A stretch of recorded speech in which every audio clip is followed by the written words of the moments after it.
Hello students, welcome to the Hindi class. Hindi class में आज हम लोग अपने राष्ट्रीय पक्षी मोर के बारे में पढ़ेंगे। मोर पक्षी आप सभी लोगों ने कहीं ना कहीं तो ज़रूर देखा होगा, या तो चिड़ियाघर में या तो सच का देखा होगा, और अगर यहाँ नहीं देखा होगा तो टीवी में तो आपने ज़रूर ही देखा होगा। मोर एक बहुत ही सुंदर पक्षी है। यह बहुत ही सुंदर रंग का होता है। तो चलिए, मोर के बारे में पढ़ने से पहले हम लोग जानते हैं कि हमें इस लेसन में और किन बातों को ध्यान देना चाहिए। पाठ 11 पाठ 11 मोर। इस लेसन को पढ़ते समय मोर के बारे में तो हम सीखेंगे ही सीखेंगे, लेकिन इसके साथ साथ हम लोग एक जैसे अर्थ वाले शब्दों को भी ध्यान देंगे। अब एक जैसे शब्द कैसे होते हैं? आपने सुना होगा गाय। गाय एक पशु का नाम है।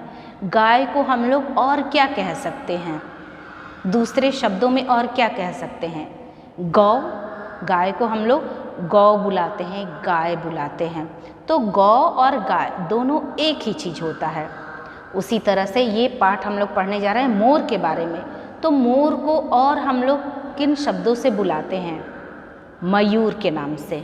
ठीक है, मोर को हम लोग मयूर के भी नाम से बुला सकते हैं। तो एक ही शब्द के एक ही अर्थ वाले और भी कई शब्द हो सकते हैं। सेम अर्थ बताने वाले शब्दों को हम लोग इस लेसन में देखते जाएंगे और उसको पढ़ते जाएंगे। तो चलिए, इस कविता को हम लोग रीड करते हैं। आप सबको पता है कि हमारा राष्ट्रीय पक्षी, भारत का राष्ट्रीय पक्षी क्या है? मोर। तो मोर के बारे में इसमें बताया गया है। मोर सभी के मन को भाता, उसे देख मैं भी हर्षाता। सिर पर मनहर मुकुट लगाया, ईश्वर ने क्या खूब बनाया। इन पंक्तियों में बताया जा रहा है कि मोर सभी के मन को भाता है, सभी के मन को अच्छा लगता है। भाना मतलब अच्छा लगना। तो मोर सभी के मन को, चाहे आप हो, मैं हूँ या कोई भी है, सभी के मन को वो भाता है, अच्छा लग जाता है। उसका कलर ही इतना सुंदर होता है कि वो सभी को अच्छा लग जाता है। उसे देख मैं भी हर्षाता, और मैं भी उसको देख के हर्षाता हूँ, खुश हो जाता हूँ, बहुत ही अधिक खुश हो जाता हूँ। जब हम लोग मोर को देखते हैं तो मोर को देखने के बाद हम लोग बहुत खुश हो जाते हैं, क्योंकि मोर तो जल्दी दिखता नहीं है, लेकिन जब दिखता है तो हमारे मन को बहुत सुख मिलता है, खुशी मिलती है। सिर पर मनहर मुकुट लगाया, ईश्वर ने क्या खूब बनाया। ऐसा कुछ भी नहीं है कि मोर के सिर पे मुकुट होता है, लेकिन मुकुट के जैसा दिखने वाला इस तरह से 3 तरह के पंख की तरह ऐसे दिखता है, मानो ईश्वर ने सचमुच का उसको मुकुट लगा के भेजा हुआ है। इस तरह से दिखता है। सिर पर मनहर मुकुट लगाया, मनहर मतलब सुंदर, मन को हरने वाला। सिर पर मनहर मुकुट लगाया, ईश्वर ने क्या खूब बनाया। जब आप मोर को देखेंगे या मोर के पिक्चर को देखेंगे, आपके बुक में भी दिया हुआ है, आप पिक्चर में भी देख सकते हैं कि मोर के सिर के ऊपर इस तरह से 3 ऐसे मुकुट की तरह बने रहते हैं। वो काफ़ी ही मनभावन होते हैं और मनहर होते हैं, मन को भाने वाले होते हैं। ईश्वर ने क्या खूब बनाया। अब तो इन पंक्तियों में मोर के बारे में बताया गया कि उसकी संरचना कैसी है, किस तरह से मोर दिखता है और कैसे लोगों के मन को हरता है, सुंदर लगता है।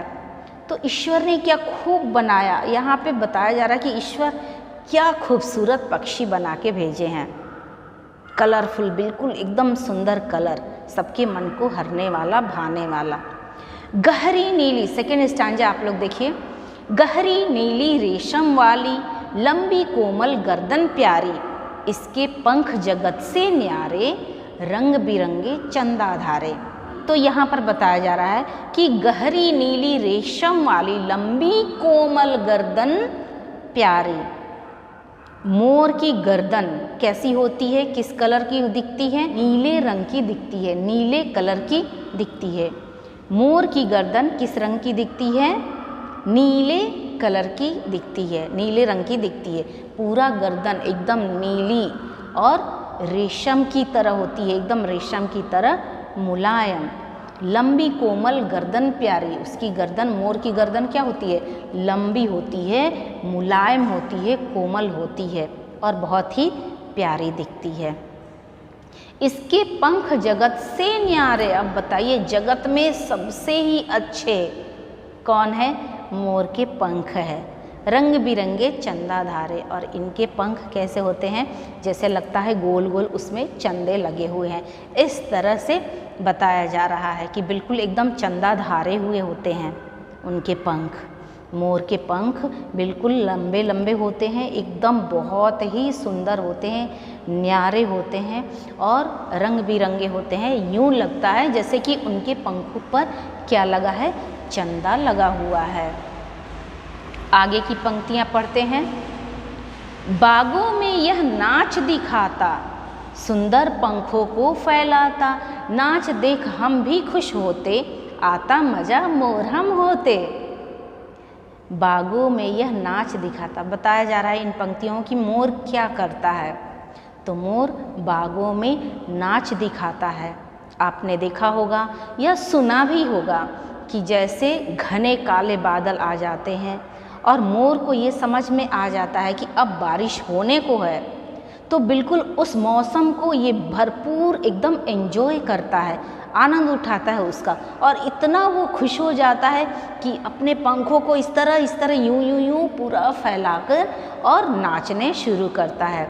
सुंदर पंखों को फैलाता, नाच देख हम भी खुश होते। तो ये बागों में जब नाच दिखाने लगता है तो उसके नाच को देखकर, अगर आपने मोर का नाच देखा है तो बहुत अच्छी बात है, आप समझ सकते हैं कि कितना अच्छा होता है मोर का नाच। अगर नहीं देखा है तो आप किसी साइट्स पे आप मोर का नाच वहाँ पर जाकर देख सकते हैं, काफ़ी लोगों ने रिकॉर्ड करके डाला हुआ है। तो मोर का नाच देखकर सब लोग बहुत ही खुश हो जाते हैं। और बताया जा रहा है इससे भी और खुश हम कब होते, आता मज़ा मोर हम होते। और मज़ा तो तब आता अगर हम भी मोर होते, मोर की तरह हम भी सुंदर होते और मोर की तरह हम भी नाच पाते, अपने पंखों को फैला पाते। लास्ट पंक्तियाँ देखेंगे। हम भी अपना नाच दिखाते, बागों में ताजे फल खाते, पढ़ने विद्यालय न जाते, ना बस्तों का भार उठाते। बताया जा रहा है और मज़ा तो तब आता जब हम भी मोर होते, बागों में हम भी मोर की तरह अपना नाच दिखा पाते और बागों में ताजे ताजे फल को हम खाते। पक्षी हमेशा ताजे फल ही खाते हैं और कई प्रकार के फल खाते हैं, लेकिन हम लोग क्या करते हैं, हम मनुष्य जब हमें फल खाना पड़ता है, फल खाने का मन करता है तो हम मार्केट जाकर खरीद कर लाते हैं। वो भी मार्केट में सारे फल अवेलेबल नहीं होते हैं, तो जो हमारे एरिया में फल अवेलेबल होते हैं वो फल हम खा पाते हैं। लेकिन पक्षियों का क्या है, वो तो उड़ के कहाँ कहाँ चले जाते हैं और अलग अलग वैरायटी के फल खाते हैं। तो कितना अच्छा होता ना अगर हम मोर होते, बागों में अपना नाच दिखाते, लोग हमारे भी नाच को देखकर बहुत खुश हो जाते और हम ताजे ताजे फल खाते, जो मन चाहे वो फल हम खाते। विद्यालय जाना नहीं पड़ता, स्कूल से बिल्कुल छुट्टी मिल जाती और ना ही हमें इतना भारी भारी बस्ता बैग उठाना पड़ता, बैग ढोना पड़ता। तो हमें ना तो होमवर्क ना तो क्लास वर्क कुछ भी नहीं करना पड़ता, स्कूल से हमें हमेशा के लिए छुट्टी मिल जाती। तो बच्चे इस कविता को पढ़ के आपको अच्छा लगा ना? बिल्कुल। तो चलिए इस कविता को आप लोग बार बार रीडिंग करेंगे और इसको सीखेंगे। आइए देखते हैं इस पाठ में कौन कौन से कठिन शब्द आए हैं, उनको एक बार हम लोग सीख लेते हैं।